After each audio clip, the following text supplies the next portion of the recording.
विचार करना। एक दिन मेरा आगमन भी मिथिला में हुआ।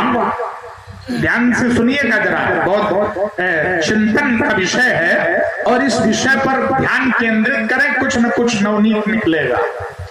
एक दिन मेरा भी आगमन मिथिला में हुआ आज से पूर्व, और जब आज से पूर्व मेरा आगमन मिथिला में हुआ तो मैंने ही राजा जनक से कहा कि जो धनुष भगवान शिव के द्वारा तुम्हारे पूर्वज देवराज को दिया गया है, इस धनुष पर तुम प्रण करो। ये मैंने कहा। आप लोगों के कान पहली बार सुनेंगे केवल। अब हमारा ये उत्तर है लक्ष्मण के प्रति, है ना। तो अब मैंने जनक से कहा कि जो धनुष भगवान शिव ने तुम्हारे पूर्वज देवराज को दिया है, उस पर तुम प्रण करो। ये परशुराम के वचन है, मैंने कहा। और जो व्यक्ति इस धनुष को तोड़ दे, जो महामानव इस धनुष को तोड़ दे, उस महामानव के साथ तुम अपनी पुत्री सीता का विवाह कर देना। ध्यान देना, ये मैंने जनक से कहा। अब समय आने पर राजा जनक ने उसी धनुष पर प्रण कर लिया। समय आने पर राजा जनक ने उसी धनुष पर प्रण कर लिया, और जब राजा जनक ने उसी धनुष पर प्रण कर लिया तो तोड़ने वाले ने किसी महापुरुष के चरणों में श्रद्धा ज्ञापित करते हुए इस धनुष का खंडन कर दिया। अब मेरा पुनः आगमन हुआ। आज मैं मिथिला में आया, और जिस समय मैंने टूटे हुए धनुष को देखा तो टूटे हुए धनुष को देखकर मैंने राजा जनक से ये नहीं पूछा कि ये धनुष तुमने क्यों तोड़वाया है, बल्कि मैंने ये पूछा कि धनुष किसने तोड़ा है। इस बात में भी एक न एक रहस्य है। जब परशुराम ने ही कहा तोड़वाओ, परशुराम ने ही कहा कि जो तोड़ दे उसके साथ अपनी पुत्री का विवाह कर देना। अब जब टूट गया है तो टूटने के बाद मेरा आगमन हुआ और मैंने राजा जनक के प्रति अपना क्रोध प्रदर्शित किया और कहा, अतिरिश बोले वचन कठोरा, कहु जल जनक धनुष के ही तोड़ा, देख दिखाओ मूढ़ न तू आजू, और उल्टों में ही जहां लगी तुम राजी। इसमें भी रहस्य है। एक बात। दूसरी बात यह है कि लक्ष्मण ने कहा कि कन्या के विवाह में आप व्यवधान बन रहे हैं। अगर मैं कन्या के विवाह में व्यवधान बनता तो मैं राजा जनक से ये कहता ही नहीं कि धनुष को तोड़वाओ, अपनी पुत्री का विवाह करो। यह तो मैंने ही कहा। तो ये लक्ष्मण ने कैसे जान लिया कि परशुराम जी व्यवधान है? तो मैं विवाह में व्यवधान नहीं हूं। अगर मैं विवाह में व्यवधान होता तो मेरे द्वारा ही राजा जनक को यह प्रस्ताव न दिया जाता जो मैंने दिया। इसमें भी एक रहस्य है, और यदि इस रहस्य को लक्ष्मण समझ जाए, लक्ष्मण जान जाए, अक्षर से अक्षर के मिलने के रहस्य को यदि लक्ष्मण जान जाए तो लक्ष्मण के द्वारा ये अपमानजनक भाषा का प्रयोग नहीं होगा। एक बात फिर कहता है, यही धनु पर ममता के हेतु ये मैं आपसे परीक्षक के भाव से नहीं बल्कि जिज्ञासु के भाव से पूछ रहा हूं। देखो, जब कोई जिज्ञासु के भाव से प्रश्न पूछता है तो जिज्ञासु भाव से प्रश्न पूछने पर कभी किसी का अपमान नहीं किया जाता। और यदि तुम जिज्ञासु भाव से प्रश्न पूछ रहे हो तो फिर सुनि मुनि बचन लखन मुस्काने और बोले पर सुधरहि अपमान। क्योंकि किसी से यदि जिज्ञासा का भाव बनाकर कोई प्रश्न पूछा जाता है तो उस जिज्ञासा में अपमान की आवश्यकता नहीं होती है, अपमान का धरातल नहीं होता है। तो यदि जिज्ञासु भाव में प्रश्न है तो फिर अपमान क्यों? एक बिंदु। दूसरा बिंदु ये कि लक्ष्मण का प्रश्न है ममता के ही हेतु। ममता का हेतु क्या है? तो ममता का हेतु है नहीं। क्यों नहीं है? क्योंकि ममता ही नहीं है। अगर ममता होती तो ममता का हेतु होता। अच्छा, ममता क्यों नहीं है? क्योंकि इस धनुष से मुझे विद्या की प्राप्ति हुई है, और विद्या की प्राप्ति वही करता है जिसके हृदय में ममता न हो, और जिसके हृदय में ममता है वो विद्या की प्राप्ति नहीं कर सकता है। तो ममता नहीं है, इसलिए क्योंकि विद्या प्राप्त की है, विद्या के अंतर्गत ज्ञान प्राप्त हुआ है, विद्या में निहित होता है ज्ञान, और वो ज्ञान हमें इस धनुष के माध्यम से मिला है, इसलिए ममता नहीं है।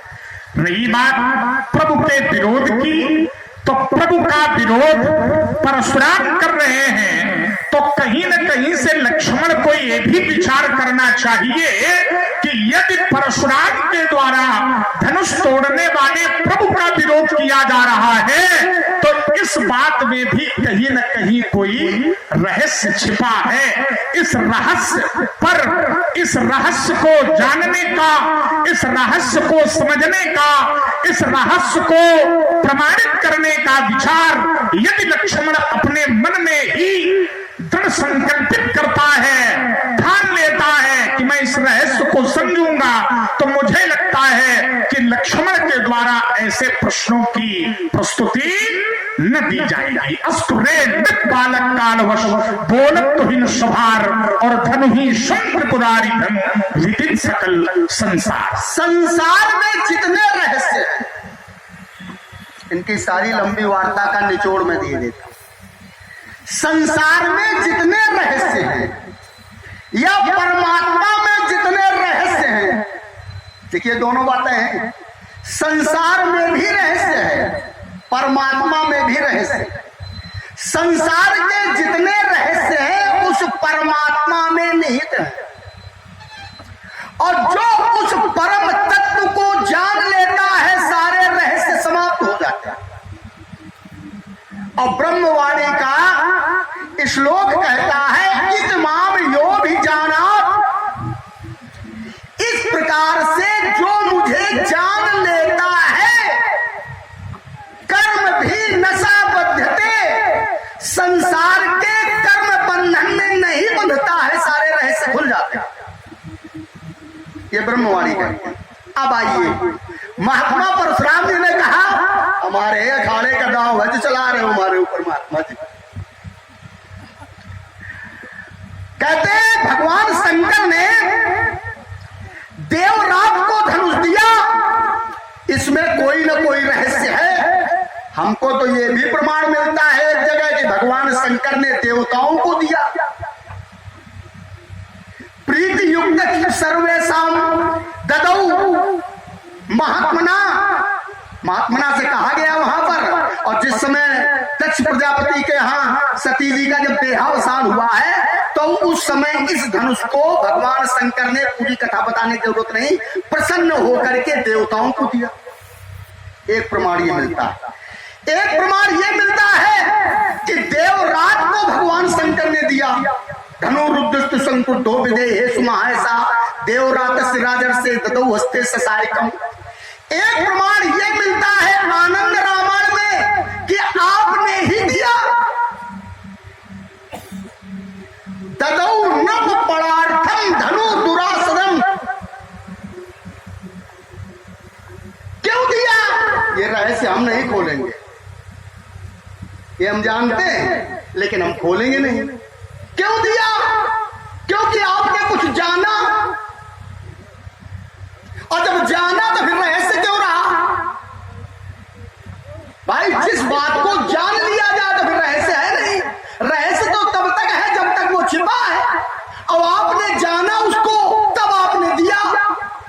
ये बात मैं नहीं खोल रहा हूं, आनंद रामायण प्रमाणित करती है। और महात्मा जी कहते हैं रहस्य है। जब आपने जान लिया तो फिर रहस्य किस बात का, फिर कोई रहस्य बचा ही नहीं। अब महात्मा परशुराम जी कहते हैं कि मैंने राजा जनक से कहा कि प्रण करो, तो पहले दिया बाद में कहा, पहले धनुष दिया और बाद में कहा प्रण करो, तो फिर रहस्य कहां रहा। फिर कहते हैं कि लक्ष्मण ने कह दिया कि होने तो कन्या का विवाह, मुनि मत इसमें व्यवधान बनो। तो कहते हैं मैं व्यवधान नहीं बन रहा हूं, मैंने राजा जनक से ये नहीं कहा कि तुमने धनुष क्यों तोड़वाया, तो प्रण करने के लिए मैंने कहा। तो कहते हैं मैंने राजा जनक से ये पूछा या ये कहा कहूं जनक धनुष कैसे तोड़ा, धनुष किसने तोड़ा, ये जानने के लिए मैंने राजा जनक से कहा। बस यही रहस्य है, इतना ही रहस्य है कि आप ये अभी नहीं जानते हो कि धनुष किसने तोड़ा है, और इसीलिए शत्रु मान रहे हो। और जो शत्रु मान रहे हो धनुष तोड़ने वाले को, और आप उसको जानते हो जिसके कारण धनुष दिया आपने प्रण करने के लिए, और जिसने धनुष का खंडन किया उसे आप शत्रु मान रहे हो, तो कन्या के विवाह में व्यवधान है कि नहीं। सहस बाहु समसोरित, भाई जब आप ये जानते हो कि धनुष मैंने ही तुड़वाने के लिए राजा जनक से कहा कि प्रण करो तुड़वाने के लिए, तो फिर सहस बाहु समसोरित मोरा क्यों कहा गया, ये विचारने की विषय, ये कहना नहीं है। केवल इतना राजा जनक से आपको कहना था कि धनुष किसने तोड़वाया है उसे हमें बताओ, या जैसा आपने कहा वेग दिखाओ वो हमें दिखाओ। लेकिन आपने हमारे भैया से कह दिया कि जिसने धनुष का खंडन किया है वो साधारण कोट का नहीं, सहस बाहु सम सो वो रिप शत्रु। और किसका, इनका काय भैया शत्रु है, शत्रु का है। जब ये सब रहस्य है और आपने धनुष तोड़वाने के लिए कहा राजा जनक से, तो शत्रु कैसे, ये विचारने की। महात्मा परशुराम जी का एक बिंदु आया कि लक्ष्मण तुमने कहा ये धनुष पर ममता के ही हेतु, इस धनुष के प्रति ममत्व का हेतु क्या है।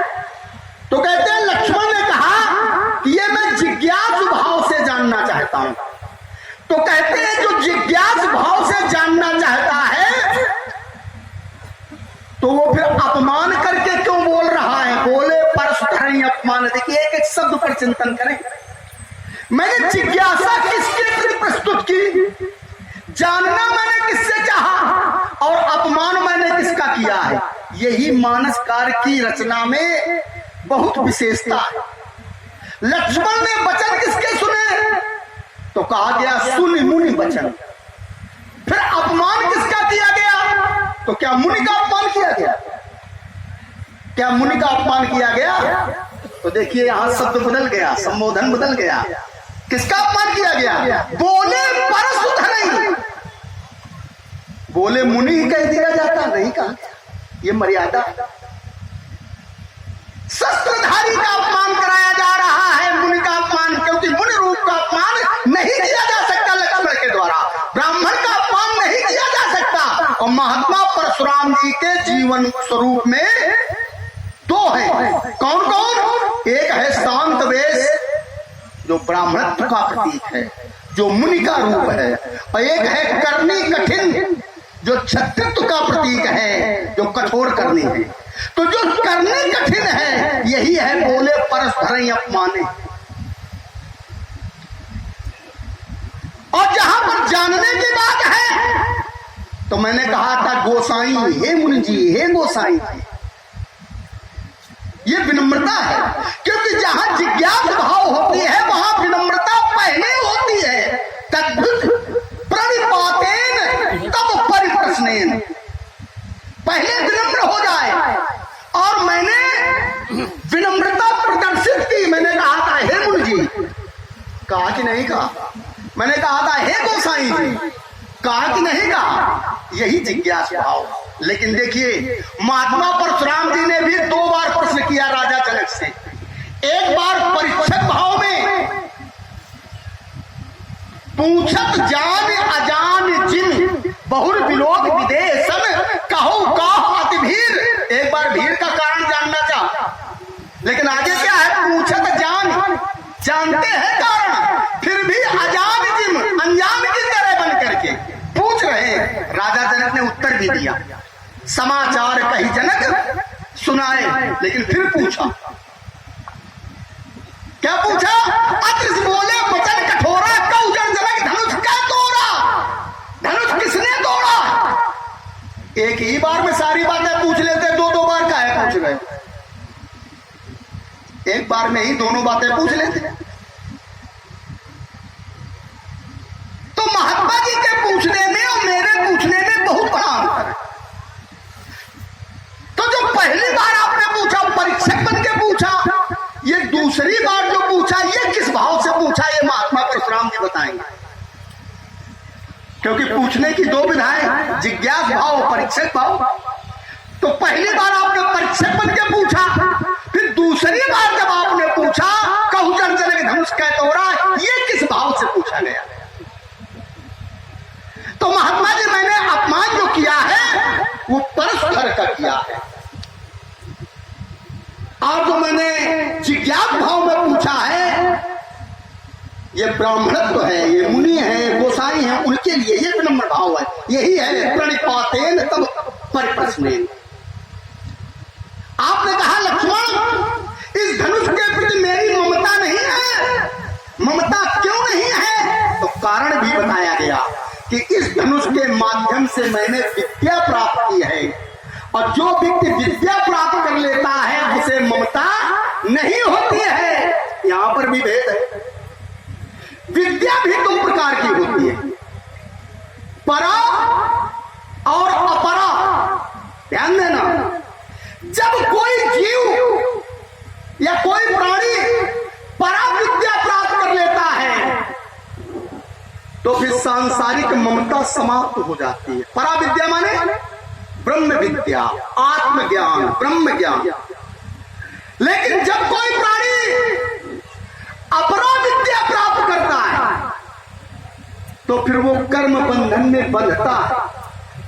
अब प्रश्न ये खड़ा है, महात्मा परशुराम जी ने कौन सी विद्या प्राप्त की है जिसके कारण ये कह रहे हैं कि मुझे ममता नहीं है, मैं यहीं रुका हूं। लक्ष्मण का उत्तर मिथिला के सभी सुधी श्रोताओं ने बड़े ध्यान पूर्वक सुना।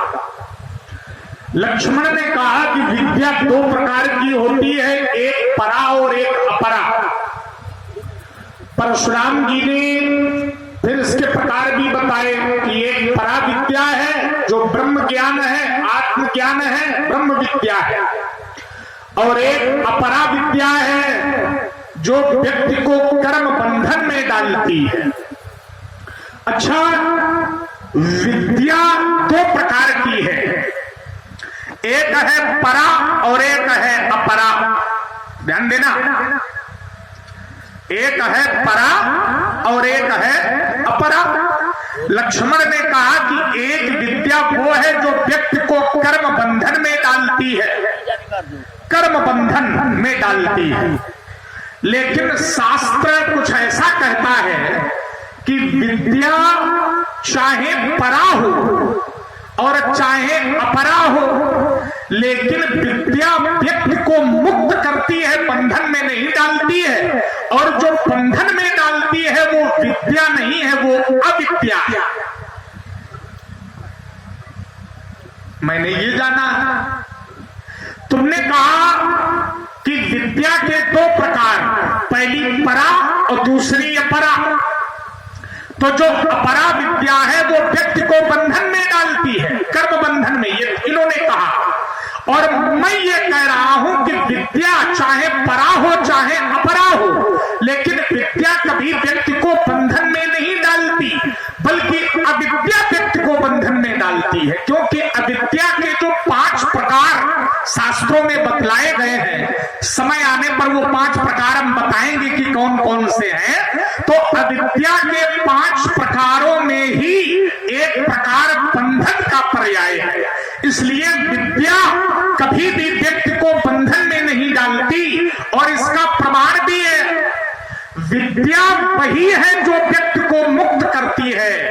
विद्यालयों में भी ये बात चिन्हित होती है, सा विद्या या विमुक्त, वह विद्या है जो व्यक्ति को मुक्त करती है। और जब विद्या ही बंधन में डालने लगेगी तो फिर संसार के लोग विद्यालय में जाकर विद्या अध्ययन क्यों करेंगे, विद्या के प्रति श्रद्धा क्यों करेंगे, विद्या के प्रति निष्ठा क्यों करेंगे।